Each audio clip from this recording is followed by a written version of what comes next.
Padahal kan Mbak Puan nggak nakut-nakutin Kaisang loh ya.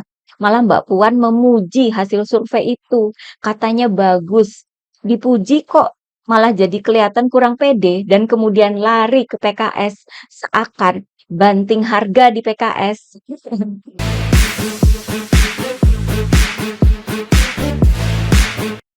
Hai teman-teman, jumpa lagi dengan saya, Nina Nor.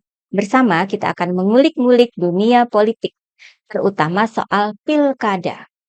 Ada sesuatu yang menarik terjadi pada hari Senin kemarin, yakni pertemuan antara Kaisang dengan PKS. Kayaknya sih ini kali pertama ya, Kaisang ini bertemu langsung dengan para petinggi PKS ya. Hari Senin kemarin, Kaisang mendatangi kantor DPP PKS di Jakarta Selatan. Catat ya, Kaisang yang mendatangi. Dari kacamata politik, yang mendatangi ini biasanya yang punya maksud atau yang ada perlu. Kedatangan Kaisang disambut langsung oleh Presiden PKS Ahmad Syahiku dan petinggi PKS lainnya seperti Sekjen PKS Abu Bakar Al-Habsyi. Seperti yang sudah kita bahas dalam video saya sebelumnya, Abu Bakar Al-Habsyi ini adalah petinggi PKS yang memberi pernyataan soal Kaisang disodor-sodorkan bapaknya Jokowi ke partai-partai untuk maju dalam Pilgub Jakarta. Pernyataan ini saya kira sempat bikin Kaisang meradang, sehingga banyak bantahan yang dilontarkan. Yang membantah itu selain Kaisang ya, juga dibantah oleh Grace Natali dan Zulkifli Hasan ya. Bahkan Kaisang sempat menyebut bahwa Abu Bakar Al-Habsyi itu bohong, kebohongan pada publik katanya. Saya sendiri menyebut momen panas itu merupakan sebuah pancingan dari PKS aja untuk memperlihatkan banyak warga masyarakat yang tidak percaya sama omongan Kaisang. Bisa dilihat di media sosial ya, banyak para netizen yang menyatakan tidak percaya atas bantahan Kaisang. Tapi kok hari Senin kemarin, Kaisang malah mau mendatangi PKS. Nah, ini kita akan mencoba membaca apa-apa yang tersirat dari momen-momen yang terjadi dalam beberapa hari belakangan ini. Pertama adalah hasil survei. Beberapa survei yang baru dirilis menunjukkan bahwa elektabilitas Kaisang ini sangat bagus. Tapi survei-survei itu merujuk pada pilkada atau pilgub di Jawa Tengah, bukan di Jakarta. Baik dalam hasil survei oleh indikator politik maupun oleh LSI, itu Kaisang lebih unggul daripada Kapolda Jateng Ahmad Lutfi. Kalau bercermin di Pilpres 2024 ya dengan kemenangan Prabowo Gibran di Jawa Tengah dan bapaknya Kaisang kan juga masih rajin itu ya ke Jawa Tengah. Maka kemungkinan besar Kaisang akan memperoleh kemenangan sesuai dengan hasil survei itu.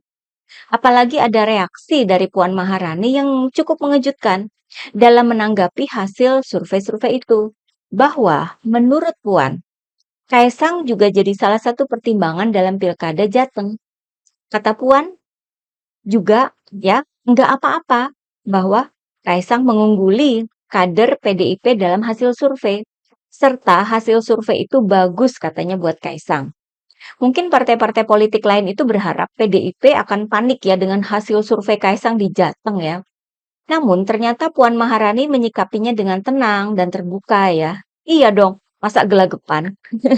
Ingat ya, kita tidak lagi bicara dalam konteks pilpres. Ini kan sekarang adalah soal pilkada.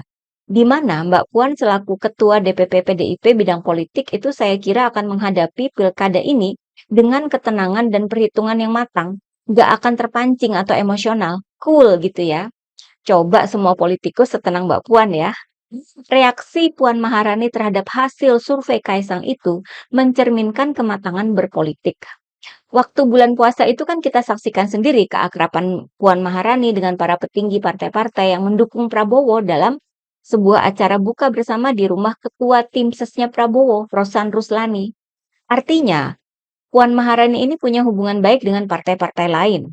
Sehingga langkah yang akan diambil dalam pilkada nanti akan lebih strategis. Karena ada perhitungan yang matang di balik langkah-langkah itu ya.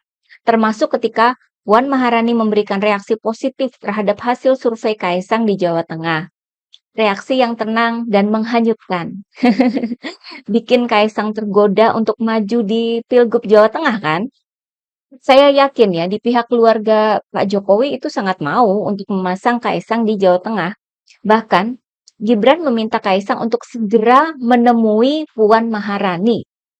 Gibran menerjemahkan reaksi positif Puan itu sebagai dukungan PDIP buat Kaisang di Jawa Tengah. Tapi, apa kata Kaisang sendiri? Sebagai politikus, Kaisang tentu menyatakan menghargai semua yang mau mengusung dirinya. Namun, apakah Kaisang mau maju di Jawa Tengah? Pilihannya kan ada dua nih ya, maju di Jakarta atau di Jawa Tengah.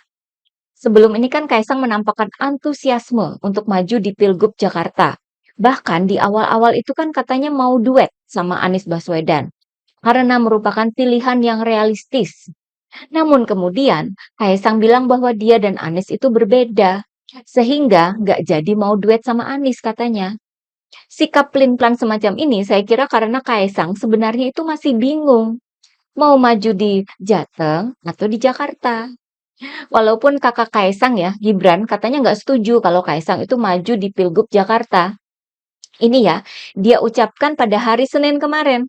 Kaisang jangan di Jakarta, gitu kata Gibran ketika ditanya awak media mengenai Kaisang di Pilgub Jakarta. Ternyata Kaisang punya pemikiran sendiri. Bisa jadi semacam ketakutan ya, jika dia maju di Jateng dan menang. Kaisang sempat menyebut bahwa Jawa Tengah itu adalah provinsi yang cukup besar, dengan masalah yang kompleks, sehingga butuh pemimpin yang bisa menyelesaikan masalah yang kompleks itu. Nah, kok kayaknya Kaisang nggak pede ya jika menang jadi pemimpin di Jawa Tengah. Menangnya sih mudah, tapi PR-nya banyak. Dan Kaisang yang tidak pernah punya pengalaman sama sekali sebagai pemimpin daerah, takut keteteran. Mending di Jakarta, kota metropolitan. Kaisang lebih akrab dengan suasana metropolitan dengan segala problematikanya. Jumlah penduduk Jakarta juga kurang dari separuh penduduk Jawa Tengah. Gak seluas Jawa Tengah juga. Dibantu sama para wali kota. Enak kan? Anak kota mana mau kan ngurusin desa-desa? Kaisang yang masih bingung ini memang sangat terlihat keinginannya untuk maju di Jakarta. Ini berdasarkan dari kegiatannya yang makin terlihat di Jakarta ya, seperti salat Jumat dan belusukan. Kaisang sempat menunaikan salat Jumat dan belusukan itu di Cempaka Putih, lalu di Salemba, dan Jumat lalu itu di Tanjung Priok.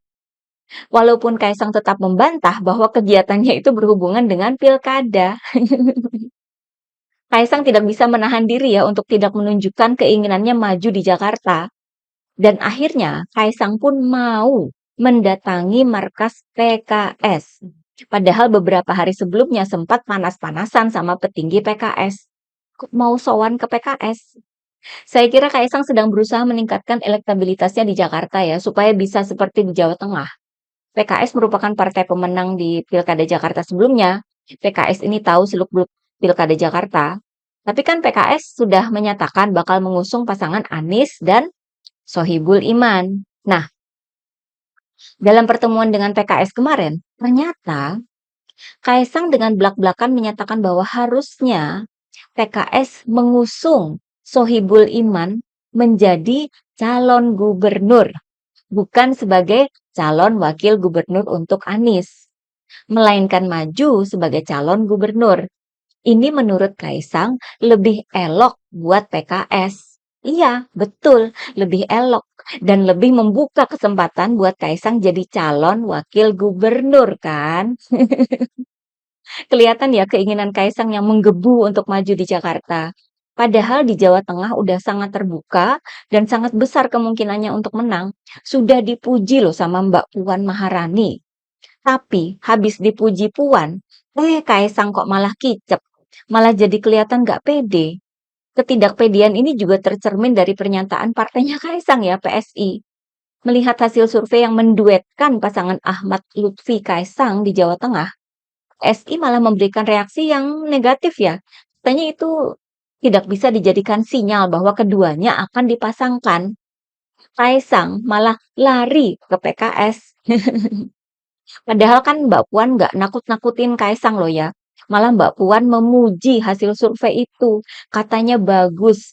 Dipuji kok malah jadi kelihatan kurang pede dan kemudian lari ke PKS. Seakan banting harga di PKS. Wah ini Kaisang malah kelihatan jadi takut ya sama Mbak Puan. Mbak Puan yang tenang tapi menghanyutkan. Oke, bagaimana pendapat teman-teman? Sekian dulu dari saya ya. Terima kasih atas perhatiannya. Begitulah kura-kura.